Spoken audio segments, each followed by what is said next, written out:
想健康跟住嚟，大家好，我係葉晨醫師。咁今次個 video 咧，我哋就同大家分享下點樣用浸腳去幫助減肥。咁大家可以睇翻上一個 video， 係關於我哋用咩方法去浸同埋浸腳嘅禁忌啊，大家可以參考翻嘅。但係講到減肥咧，就同上一個 video 就有少少唔同啦。因為佢個方法同埋浸幾耐都係有啲唔同嘅。因為當你要減肥嗰陣時咧，我哋係需要出更多嘅汗，所以會浸更長嘅時間嘅。嗱，喺中醫嘅角度咧，我哋話肥人多痰濕。咁痰濕嘅表現係點嘅咧？咁固然係你比較肥啲啦，同埋你有痰濕嘅表現，譬如話你好容易攰嘅，你兩隻腳係好容易覺得有啲重嘅感覺嘅。咁有啲朋友就話：我真係冇乜點食嘢嘅喎，真係飲啖水我都會肥嘅喎。咁呢啲都係痰濕嘅表現啦。嗱，通過浸腳咧，因為我哋個腳底有好多嘅穴位，咁個穴位咧就可以吸收啲中藥嚟到達到去調節我哋嘅身體臟腑，達到去濕嘅功效，同埋去幫助燃燒脂肪嘅功效嘅。嗱，點樣浸咧？都係建議買一個木盤或者係膠盤，係唔建議用不鏽鋼嗰啲嘅，因為當你牽涉減肥嗰時咧，就唔係淨係用熱水去浸咁簡單噶啦，我哋係需要用藥物嚟到輔助去幫助減肥嘅。咁所以我哋唔希望用嗰啲不鏽鋼嘅盤嚟到同嗰個中藥有化學反應嘅。嗱，首先教大家點樣去浸腳同埋去煮啲中藥先。咁下邊我哋會俾3個方俾唔同類型嘅肥胖浸腳嘅。咁首先就係當你買啲藥翻嚟咧，你就浸喺個煲度，大概係浸佢20分鐘，將有效嘅成分咧會浸多啲出嚟，然後就攞去大火煲，大概係攞2個 liter 都 OK 噶啦。咁煲大概煲滾咗之後咧，就轉中細火，再煲20零到30分鐘到。煲完咗之後咧，將嗰啲藥倒出嚟，隔開啲渣。咁當佢倒出個盤嗰時咧，我建議大家咧，首先會將個腳放喺個盤上邊，將嗰啲熱氣蒸下你個小腿先。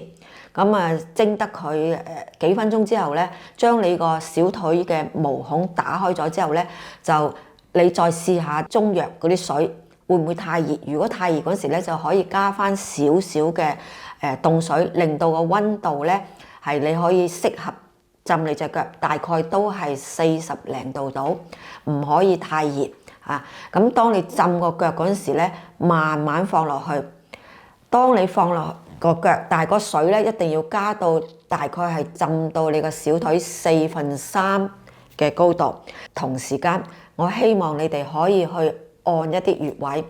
咁對肥人嚟講，因為佢哋痰濕多，有個穴位我哋叫做豐隆穴。咁豐隆穴喺邊度咧？大家睇睇呢度就會介紹個豐隆穴喺邊度啦。豐隆穴係喺我哋針灸方面，我哋經常用嚟減肥嘅，因為豐隆穴係減肥同埋去痰一個非常重要嘅一個穴位嚟嘅。當我哋按呢個穴位嗰陣時，又用啲中藥去浸腳嗰陣時咧，我哋會加倍嗰個減肥嘅療效嘅。咁你一路浸腳，一路兩邊。如果你攰嘅話，可以按完一邊再按第二邊啦。咁同時因為你個手亦都係放落個水度按，咁你個手都會係暖嘅，係咪？咁大概係按幾分鐘到啦，攰就唞下。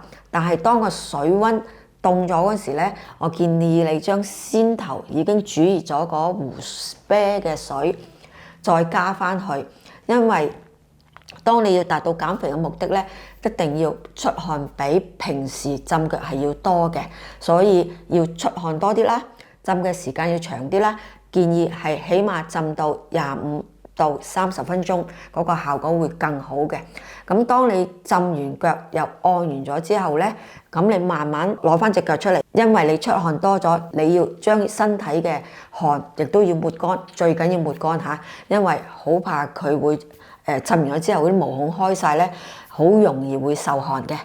咁如果大家真係想利用浸腳嚟達到減肥嘅效果咧，一定要勤力一啲啦，要有耐性。建建議一個星期起碼浸3次，或者隔日1次咁樣去浸。咁至於藥方面咧，係根據3種唔同類型咧，我哋會放出嚟嘅。首先一個我哋叫做水腫型嘅肥胖。咁水腫型肥胖咧，你摸落佢嗰啲肉咧就比較泡同埋唔堅實嘅。另外第二類型咧，我哋叫做寒濕同埋虛弱型嘅肥胖。咁呢類嘅肥胖嘅人咧，佢係好容易攰，同埋食少少飲啖水都會覺得好脹，好容易飽，同埋咧個人個體質係比較差啲嘅，同埋容易腰酸背痛嘅。咁呢條方咧，如果佢係有腰酸背痛嘅人咧，我哋係建議係加一種藥叫做牛七加落去嘅。咁第3種咧，我哋叫脂肪型。咁脂肪型嘅肥胖咧，佢呢類人咧，你摸落去啲肉咧就比較好實嘅。咁尤其是你按落佢個肚腩嗰度咧，係好硬嗰種感覺嘅。咁呢類人咧，我哋就係用唔同嘅中藥嘅。咁無論邊種都好，貴乎堅持嚇。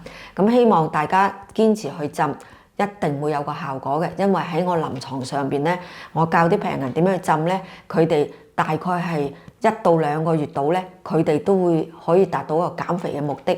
咁啊固然啦，你自己平時嘅生活都要好要食得好健康做運動嚟一齊去進行，達到減肥啦。好啦，希望今次嘅視頻對減肥嘅人士有幫助啦。好啦，我哋下次再見。希望今日嘅分享對大家有幫助。如果大家對今日嘅內容有咩問題，可以喺影片下邊留言㗎。如果大家對其他中醫養生健康方面嘅知識有興趣嘅話咧，可以 subscribe 我哋嘅 channel 同埋打開個鐘仔，咁你就唔會錯過以後精彩嘅視頻㗎啦。好啦，今日係咁多先，拜拜。